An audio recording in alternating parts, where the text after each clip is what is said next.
Yo yo yo, salut les turfeuses, salut les turfeurs, bienvenue pour un nouveau pronostic de Benoît Requin. Ok, place au pronostic du quintet du lundi 23 janvier, direction Cagnes-sur-Mer pour le prix de Cannes. Plat 1500 mètres, 16 partants, réunion 1, course 2, indice de confiance 1 sur 5. Cette vidéo, je la tourne avant l'arrivée du quintet de ce dimanche, je reviendrai dessus demain. Petit retour comme promis sur le quintet du samedi 21 janvier. Dans mon pronostic, je vous avais donné le quintet en 8, mais il ne payait pas.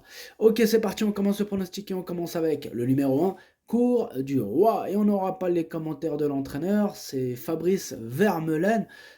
Lui, bon, ça fait des années limite qu'il est parti à la pêche. Et du coup, bon, bah, pas près de le revoir de sitôt. Voilà pour Cours du Roi et son entraîneur Fabrice Vermeulen. En tout cas, il me plaît beaucoup. Je l'ai gardé très haut malgré le poids.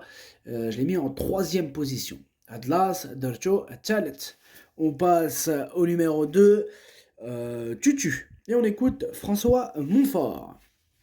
Tutu est une bonne jument qui a bien gagné en dernier lieu. Celle qui a terminé 2e ce jour-là a répété ensuite en gagnant à Deauville. Elle est extra et d'après ses propriétaires, elle apprécie le gazon et les pistes souples. Je lui vois une bonne chance. Eh bien, ce numéro 2, je l'ai retenu. Sachez que c'est lui le 8e de mon pronostic. Ad numéro jauge, Walchem Diele. On passe au numéro 3, Joanne, et on écoute Rémi Fradet. Johan est bien, le contexte est différent ici avec le changement de surface, de distance et le fait qu'il ait été remonté sur l'échelle des poids après sa dernière prestation. Cependant, il est bien et devrait bien courir. Eh bien, ce numéro 3, je ne l'ai pas retenu. Ad numéro 3, Maderchouch. On passe au numéro 4, Mamalina, et on écoute Jérôme Régnier. Mamalina est une pouliche dure à l'effort et assez facile à monter. Le parcours et le terrain du jour ne lui poseront pas de problème. Elle n'a pas de marge sur l'échelle des valeurs, mais c'est une placée possible à l'issue d'un bon déroulement de course. Manon Germain s'entend bien avec elle. Je renouvelle leur association, même sans la décharge féminine. Eh bien, ce numéro 4, c'est mon gros regret, c'est mon cheval de complément en cas de non partant. النمرة 4 درتو في البلاصة ديال non partant هو الأول فيهم عندكو. On passe au numéro 5, Uncle Bo, et on écoute Ludovic Rovis. Uncle Bo nous a fait plaisir ces derniers mois, il a en effet aligné les bons résultats, sa situation sur l'échelle des valeurs s'en ressent naturellement. Récemment, j'en attendais un peu mieux sur les 1300 mètres de la fibrée, mais je ne lui en tiens pas rigueur. Il se présente de façon rapprochée, mais il est resté sur place, en meeting, il a bien encaissé, il devrait bien se défendre.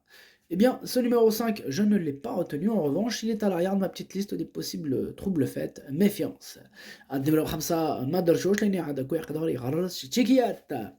passe au numéro 6, Montmirail, et on écoute Jean-Claude Rouget. Montmirail découvre les handicaps ce lundi, c'est une adepte des pistes assouplies, j'espère donc que le terrain ne va pas trop s'assécher d'ici la course. Des pluies seraient évidemment bienvenues pour elle, ainsi qu'un numéro de corde pas trop en dehors. Eh bien, ce numéro 6 me plaît beaucoup, fait partie de mes préférés et je l'ai gardé en 2e position. Ad numéro Dercho Chani. On passe au numéro 7, au Franville, et on n'aura pas les commentaires de l'entraîneur, c'est toujours Fabrice Vermeulen, il est toujours à la pêche. Alors ce numéro 7, je l'ai gardé mais en bout de combinaison. Ad numéro 7, Dercho Sabah. On passe au numéro 8, Investisseur, et on écoute Jérôme Régnier. Investisseur vient de renouer avec le succès à Vivo, un tracé pourtant pas vraiment fait pour l'avantager. Il va apprécier les conditions de course du jour, il devra toutefois faire mieux en valeur que dernièrement, car il devançait un lot inférieur à celui du jour. Ce numéro 8 aussi, je l'ai gardé en bout de combinaison. On passe au numéro 9, Wassim, et on écoute Madame Elisa Castelli.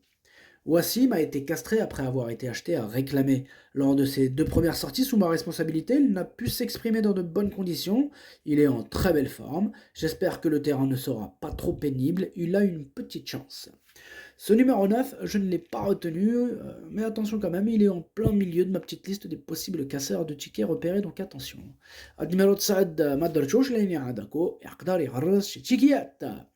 on passe au numéro 10, étatique. Et on n'aura pas les commentaires de l'entraîneur, c'est le capitaine Yann Barbero en même temps. Donc évidemment qu'il est parti avec Fabrice Vermeulen. Voilà, il est parti pêcher.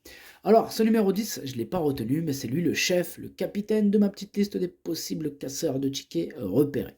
النمرو 10 ما درتوش لاني عندك ويقدر يغرس شي تيكيات. On passe au numéro 11, Magnolia State, et on écoute Jérôme Régnier. Magnolia State va découvrir les 1500 mètres, mais ce n'est pas un motif d'inquiétude pour moi.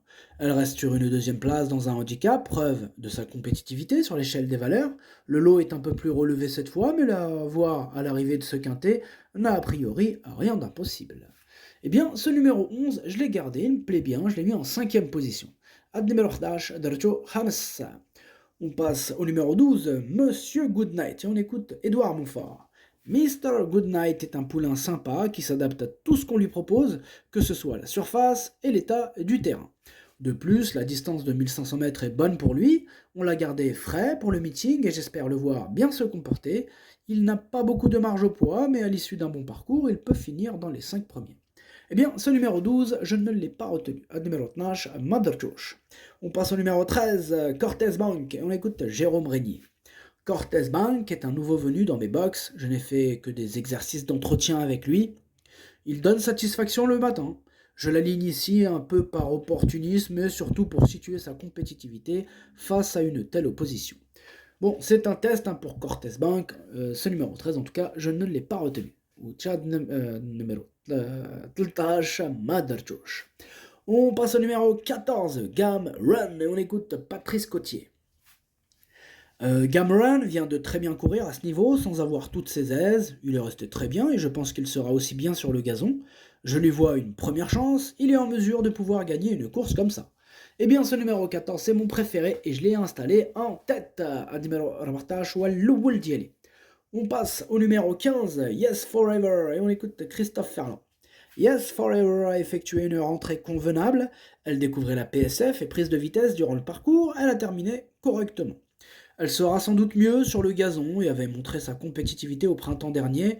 Maintenant, j'espère la voir bien courir, même si je n'ai pas de recul avec elle sur des pistes très souples.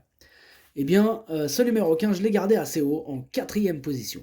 Ad numéro 15, Darcho Rabat. Et on termine avec le numéro 16, Forchester. Et on écoute Édouard Montfort. Forchester a eu un petit contretemps le mois dernier qui nous a contraint à repousser sa rentrée, mais tout va bien actuellement. À cette valeur, il est compétitif et je le crois capable de remporter une épreuve de ce genre. Il est certain que j'aurais préféré qu'il ait une course dans les jambes, mais il a travaillé en conséquence et j'espère le voir bien se défendre. Ce numéro 16, c'est un regret, c'est mon deuxième cheval de complément en cas de non partant. Attention, possible cassage en vue. Le pronostic, ça donne 14, 6, As, 15, 11, 8, 7. Merci d'avoir suivi cette vidéo. N'hésitez pas à mettre un pouce bleu si la vidéo vous a plu. Vous aidez ainsi grandement la chaîne. Pour accéder à tous mes tickets pour la course du Quintet, rendez-vous directement en description de la vidéo. À jouer avec modération. Bonne chance. Chopez-le moi. Ciao.